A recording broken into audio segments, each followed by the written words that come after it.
Most people spend their entire lives being taught the wrong emotion about debt. They are taught fear before they are taught structure. They are taught shame before they are taught arithmetic.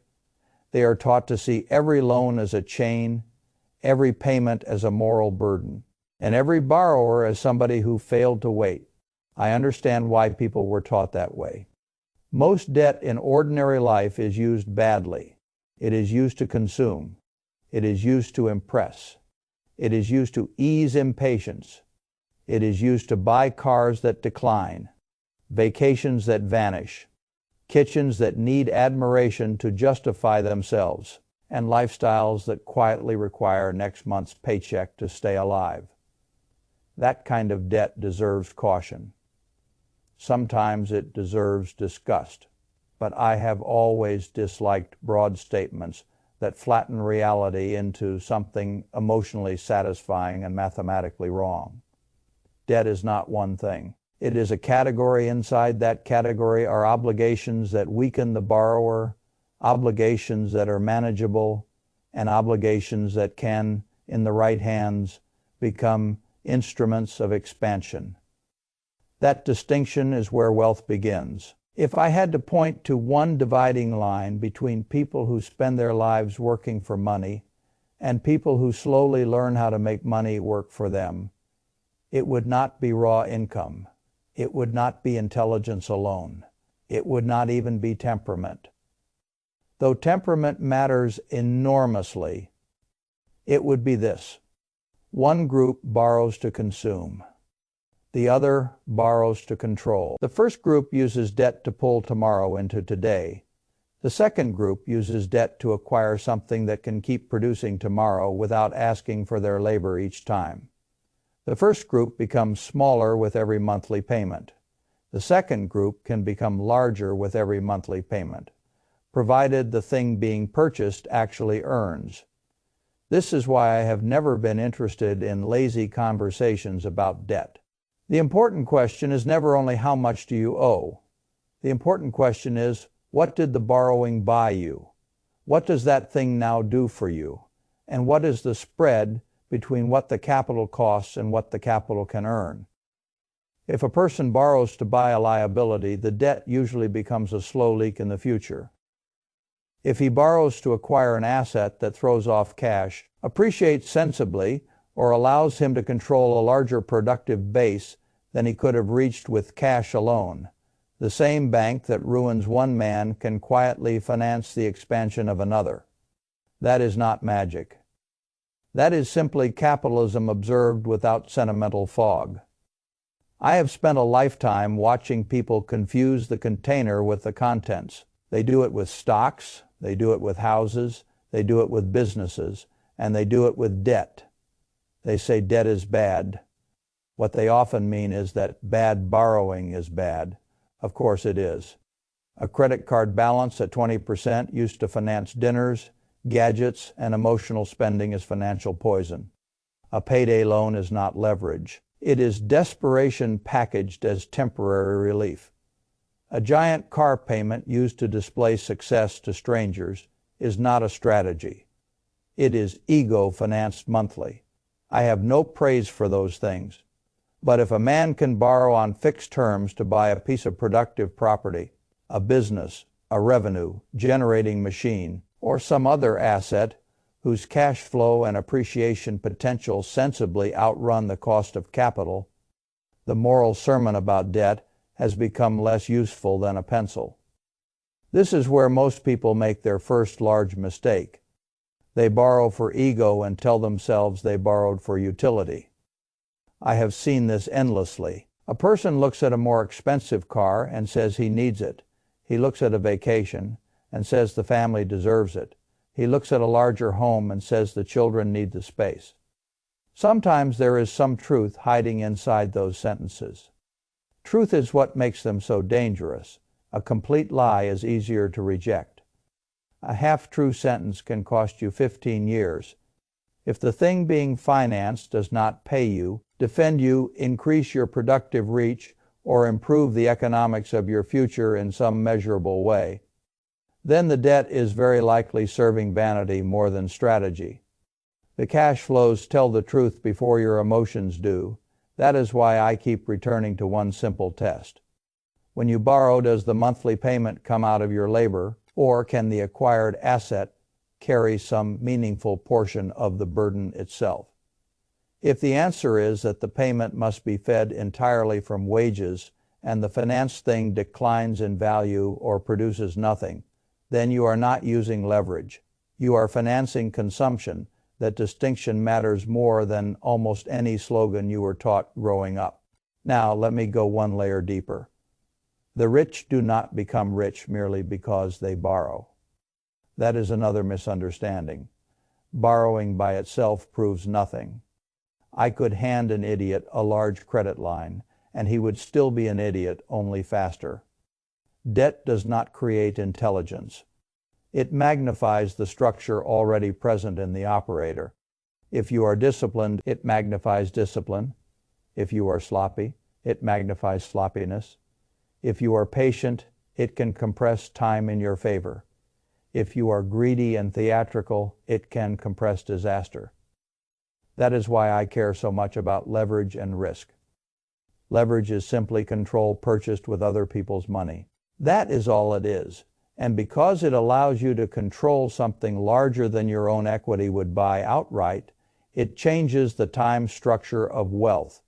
Without leverage, wealth often grows in a line. You save, you wait, you accumulate, you buy one thing at a time in proportion to what you already own. That can work. It is honorable. It is also slow. With measured leverage, a person can use a down payment or an initial equity stake or some other modest base of his own capital to command an asset large enough that appreciation and cash flow begin working on a number much greater than the cash he put in. That is time compression, and time compression, when joined to good judgment, is one of the great engines of capital formation. But the word that matters there is measured. I have watched entire financial empires die from one misunderstanding. They thought leverage was power. Leverage is only potential power. Structure is what determines whether that potential becomes durable wealth or a short trip to forced selling. The public often sees leverage only on the happy side. They see the property bought with a down payment that doubled in value. They see the business expanded with borrowed funds. They see the investor who controlled a much larger asset base than his own cash would have allowed. They do not see what happens when there is no buffer, no reserve, no margin, no room for vacancy, delay, higher rates, lower prices, or worse timing than the plan assumed. That is where overleverage enters. Overleverage is not defined by the amount of debt alone. It is defined by fragility. If one missed tenant payment, one bad quarter, one refinance problem, one rate reset, or one market decline can move you from discomfort to crisis, then you are overleveraged no matter how clever the spreadsheet looked on the day you signed the note. I have always believed that the bank's willingness to lend you money says far less about the wisdom of the transaction than the borrower wants to imagine. Banks protect themselves first. Their approval is not proof of prudence for you. They care that you probably can pay. That is not the same thing as the debt fitting comfortably inside a life or a structure that can survive stress. A disciplined borrower should be more conservative than the lender. If the lender says you can take the larger amount, you should still ask whether you should, and the answer is often no. A capital allocator who survives for decades learns to ask a different set of questions. Not only, what happens if things go well? What happens if they do not? What if the spread narrows? What if revenue falls? What if inflation helps in one direction and hurts in another? What if repairs come in clusters? What if refinancing is impossible when you wanted it? What if a good asset becomes temporarily difficult to carry? Can the structure still live? That question matters far more than excitement, because leverage without room is simply dependence wearing the mask of ambition. That brings me to the next core principle, the mathematics of spread. If you do not understand spread, you are not investing with debt. You are gambling with debt. And those are entirely different lives. Spread is simple. It is the difference between what your capital costs and what your asset earns. If you can borrow at 6% and the thing you acquire produces 12% on a sustainable basis after honest expenses, reserves, and reality, then that positive spread is where wealth begins. If you borrow at 8% and the asset gives you 6%, you are not building a system. You are subsidizing a mistake. The world makes this far more mysterious than it is. Perhaps because mystery is profitable for the industry, perhaps because simple truth is harder to market than financial drama. But the truth is clear enough: the asset must outgrow the cost of capital, not in fantasy, in practice. And practice means you use net numbers, not vanity numbers. A person buying a rental property and looking only at gross rent is lying to himself. A business buyer who looks only at revenue is lying to himself. A borrower who excludes maintenance, vacancy, insurance, taxes, management friction, repairs, and bad months is not doing math. He is writing fiction for his own nervous system. The wealthy, at least the sensible wealthy, fall in love with net cash flow, not with beautiful gross stories. They are not impressed by what comes in before the machine has been fed. They care about what remains after the real world has taken its cut. That is why spread must be stress tested. What if vacancy lasts longer? What if the rate is reset higher? What if growth slows? What if margins compress? What if one optimistic assumption fails? A deal that works only in sunshine does not really work. Now, there is another powerful part of the spread conversation that almost nobody at the household level understands correctly: inflation. People speak about inflation as if it were simply the villain that makes groceries and insurance more painful. That is partly true. Inflation is a tax on those who hold the wrong thing in the wrong structure. But inflation is not neutral. It punishes savers in cash and can reward owners of real assets financed with fixed-rate debt. This is one of the great asymmetries in modern economies. If you borrow at a fixed nominal rate and own an asset whose income or value can rise with inflation, the real burden of the debt shrinks over time. You repay with weaker dollars while the asset often rises in nominal value and sometimes in cash generation as well. That is not a loophole. That is simply how the system behaves. The man who keeps all his excess wealth in idle cash watches purchasing power melt. The person who owns a sensibly financed real asset may complain about inflation with one side of his mouth while quietly benefiting with the other side of his balance sheet. That said, inflation does not bless stupidity.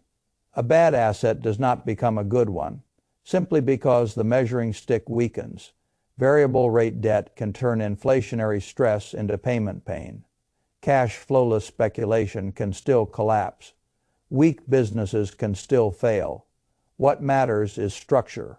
Always structure fixed. Rate obligations against assets with pricing power or inflation. Responsive cash flow can create a quiet tailwind over time. This is why serious owners care about the terms of their debt, not merely the existence of it. The public talks about debt as a lump. The professional talks about duration, fixed versus floating, prepayment flexibility, lender concentration, refinancing windows, and what the economic environment is likely to do to each line of the capital stack. One of the reasons ordinary people stay financially ordinary is that they refuse to think in those terms. They think monthly. Owners think structurally. Now let us move from the debt itself to something equally important: who you become in the eyes of the lender. I know many people do not like banks. Fine. Banks do not require your affection.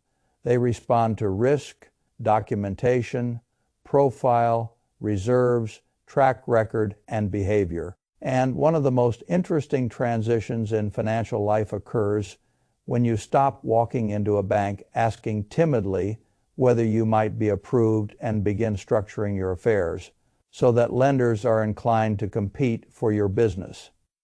That shift is more powerful than people realize. A good credit profile is not just a score. It is lowered cost of capital. It is negotiating power. It is optionality. It is the ability to lock in terms more favorable than the next borrower, which means stronger spread, more flexibility, and more room. People who wreck their credit casually are not merely lowering a number. They are making every future use of debt more expensive and more fragile. That is a huge self-inflicted wound. Pay on time always. Keep utilization controlled. Do not mistake access for permission to overconsume. Build reserves. Show stability. Present income cleanly. And, if you are self-employed or entrepreneurial, be aware that tax minimization and borrowing strength are not always perfectly aligned. Real life is a set of trade-offs. You need to understand which ones matter most for the path you are building. There is also another subtle truth here. The borrower who does not desperately need the money often gets the best terms. That is one reason liquidity matters so much. Cash reserves are not just emotional comfort. They are signal. The borrower with reserves looks stable, intentional, and less likely to become a problem that matters to the bank. And because it matters to the bank, it matters to your spread. A lower interest rate and better structure on the same asset can be the difference between an average outcome and an excellent one. This is why I say often that reputation compounds in finance. Your payment history compounds, your documentation discipline compounds, your lender relationships compound, your past structures influence future terms. Nothing really lives in isolation. Now, let us discuss deployment, because access to capital is worthless if you do not know where it should go. This is where the average borrower confuses motion with wealth building. He gets approved and immediately feels the urge to use the approval. That is backwards. Capital should not be deployed simply because it is available. It should be deployed only when the economics justify it. That is another huge difference between the consumer and the owner. The consumer asks, "What can I get?" The owner asks, "What compounds?" And compounding, true compounding, is rarer than the public thinks. Many assets appreciate. Fewer produce reliable net income, fewer still produce income that can be reinvested into additional productive assets on a repeatable basis. That is the machine you want. A property whose net cash flow can fund future acquisitions. A business whose earnings can be retained at high returns. An income stream that is not trapped inside your labor hours. A system, this word matters. A great many people buy one asset and call themselves investors. Sometimes they are merely owners of one task-heavy obligation. A system is different. A system produces with less and less direct dependence on your daily exertion. Rental properties with solid management and process can become systems. Businesses with real operators, not just the founder working himself raw, can become systems. Digital products, licensing, certain forms of intellectual property, recurring revenue operations, and portfolios of cash. Producing assets can become systems. Wealth gets sturdier when income is detached from your direct time. That is one reason I have always thought the goal is not to replace a job with one asset. The deeper goal is to build structures in which your labor is no longer the only engine. When debt is used to acquire or expand a system, it can have extraordinary impact because it is financing not merely an object, but a repeatable productive arrangement. But here again, discipline matters. The system must be real. Too many people borrow against hypothetical scale. They imagine future demand, future leverage, future monetization, future brilliance.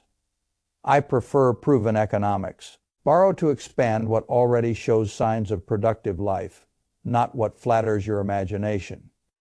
Now, if you stay in the game long enough and do this with sobriety, something interesting happens. Debt evolves. In the early stage, debt feels necessary.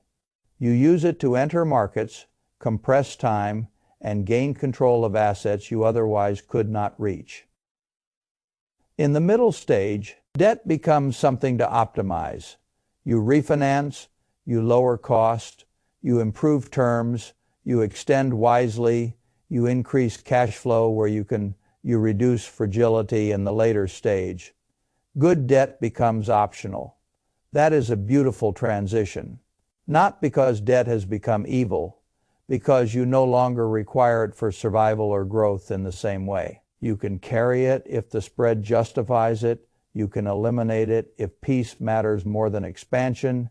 You can refinance or not refinance from a position of choice rather than necessity. That is power. There is a great difference between necessary leverage and optional leverage. Necessary leverage can feel heavy. Optional leverage feels strategic. This is why I have never believed debt should be either worshipped or hated. It is a phase-sensitive tool. Use it when the spread is good, the structure is strong, the reserves are real, and the opportunity cost favors keeping it. Kill it when the spread disappears, the asset weakens, the risk changes, or your own life stage now values simplicity and resilience more than additional expansion. Again, not emotionally, strategically. A person approaching retirement with large floating rate exposure and little need for more growth may be wise to deleverage. A younger owner with fixed rate debt well below inflation on strong cash producing assets may be foolish to rush repayment. The same debt can be smart in one context and suboptimal in another. That is why dogma is so useless here. Now let me say something about diversification, because leverage concentrated in one place can be dangerous even when the underlying idea is good. Leverage amplifies concentration. If all your debt depends on one city, one tenant base, one sector, one business line, one customer, or one lender, the system may look stable right up until the moment that one pressure point fails. That is why intelligent diversification matters.